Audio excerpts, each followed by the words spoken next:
Hello नमस्कार दोस्तों। मैं सुभाष चंद्र सुडा हमारे YouTube channel success point first पर आपका बहुत बहुत स्वागत करता हूं। दोस्तों, कल के वीडियो के अंदर हमने सुनामी की जो नॉर्मल बातें हैं उनके बारे में पढ़ा था, परिभाषा है और इसके अलावा सुनामी के कुछ टॉपिक थे जिनके बारे में हमने अध्ययन किया। आज हम पढ़ते हैं सुनामी के जो प्रभाव हैं उनके बारे में कि उसके क्या प्रभाव होते हैं। दोस्तों, सुनामी लहरें बहुत ही खतरनाक होती हैं, ये विनाशकारी होती हैं और अपनी जो भयावहता है इसके लिए जो सुनामी है उनको तूफ़ान के रूप में हम लोग जानते हैं, चक्रवात के रूप में जानते हैं। दोस्तों, हमारा टॉपिक शुरू करें उससे पहले मैं आपसे एक रिक्वेस्ट करता हूं कि अगर आप लोगों ने हमारे चैनल को सब्सक्राइब नहीं किया है, शेयर नहीं किया है, लाइक नहीं किया है, कमेंट नहीं किया है तो आप लाइक करें, शेयर करें और सब्सक्राइब करें, कमेंट करें, दोस्तों तक अपने जो शानदार वीडियो हैं वो पहुंचाने का प्रयास करें। दोस्तों, मैं चाहता हूं कि आप सब लोग हैं और नए नए टॉपिकों के साथ रोज़ाना रूबरू होते रहें। दोस्तों, शुरू करते हैं आज का टॉपिक। आज के टॉपिक में हम सुनामी के प्रभावों के बारे में पढ़ेंगे। सुनामी लहरें अपनी भयावह शक्ति से कई टन वजन की विशाल चट्टानों, नौकाओं तथा अन्य प्रकार के मलबे को मुख्य भूमि में कई मीटर अंदर तक धकेल देती हैं। दोस्तों, ये सुनामी लहरें होती हैं, ये बहुत ही खतरनाक होती हैं। ये बहुत बड़े बड़े जो पत्थर होते हैं, पत्थर के टुकड़े होते हैं, जो नाव होती हैं और जो कचरा होता है उसको अपने साथ बहाकर ले आती हैं और जो ज़मीन है उसके अंदर गहरा गड्ढा बनाती हैं और उस गड्ढे के अंदर समाहित कर देती हैं सब कुछ। तो सुनामी लहरों से घर और अन्य इमारतें ध्वस्त हो जाती हैं।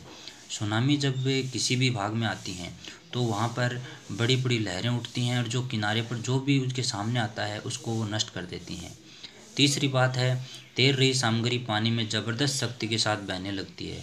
इतनी इनकी पावर्टी तो बहुत तेज़ होती है, बहुत तेज़ शक्ति के साथ ये आती हैं और इनकी चपेट में आकर लोगों की मृत्यु हो सकती है अथवा वे घायल हो सकते हैं। कुछ स्थानों पर लोग फंस जाते हैं और कुछ जो घायल हो जाते हैं और कुछ लोग होते हैं वो मृत्यु को प्राप्त हो जाते हैं।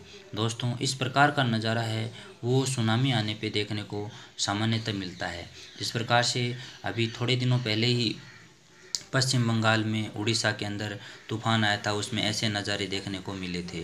तो दोस्तों, ये बहुत ही ख़तरनाक होती हैं और वर्तमान में जो न्यूज़ में चल रहा है निसर्ग तूफ़ान, वो भी अभी जो पता नहीं कितना यहाँ पे नुकसान करने वाला है, लेकिन हम तो यही आशा करते हैं कि कम से कम नुकसान हो और हमारा देश है वो सुरक्षित रहे, हमारे लोग हैं वो सुरक्षित रहें।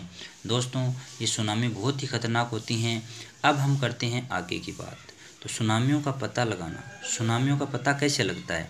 दोस्तों, उपग्रह प्रौद्योगिकी के प्रयोग से सुनामी संभावित भूकंपों की तुरंत चेतावनी देना संभव हो गया है। यानी विज्ञान है उन्होंने बहुत तरक्की की है। विज्ञान की तरक्की के कारण आज हम जो मानव निर्मित उपग्रह हैं उनसे हम जो सुनामी आती हैं उनका पहले से ही पता लगा लेते हैं, भूकंप आते हैं उनका पहले से पता लगा लेते हैं, जिससे नुकसान है वो कम से कम होता है। सुनामी आने से पहले क्या करें? दोस्तों, ये बहुत ही महत्वपूर्ण बात है कि सुनामी अगर आती है तो उससे पहले हमें क्या क्या करना चाहिए। तो जब हमें पहले यह पता लग जाता है कि हमारा जो इलाका है वो सुनामी से प्रभावित होने वाला है तो हमें पता लगा लेना चाहिए आपका स्कूल, घर, कार्यस्थल आदि सुनामी संकट की आशंका वाले क्षेत्र में आता है या नहीं, इसका पता लगा लेना चाहिए। इसके लिए समुद्र तल से सड़क की ऊंचाई तथा दूरी का पता लगा लेना चाहिए। तो अगर दूरी का पता लग जाता है कि यहाँ तक ये समुद्र की लहरें वो पहुँचने वाली हैं या नहीं हैं, अगर पहुँचने वाली होती हैं तो वहाँ से हमें सुरक्षित स्थानों पर चले जाना चाहिए। यदि एक क्षेत्र सुनामी के खतरे से आशंकित हो तो हमें क्या करना चाहिए? बचाव के रास्तों से बाहर निकलने का अभ्यास करना चाहिए और आपदा में काम आने वाले सामान को तैयार रखना चाहिए। इसके साथ साथ हमें एक आकस्मिक संचार योजना तैयार करनी चाहिए।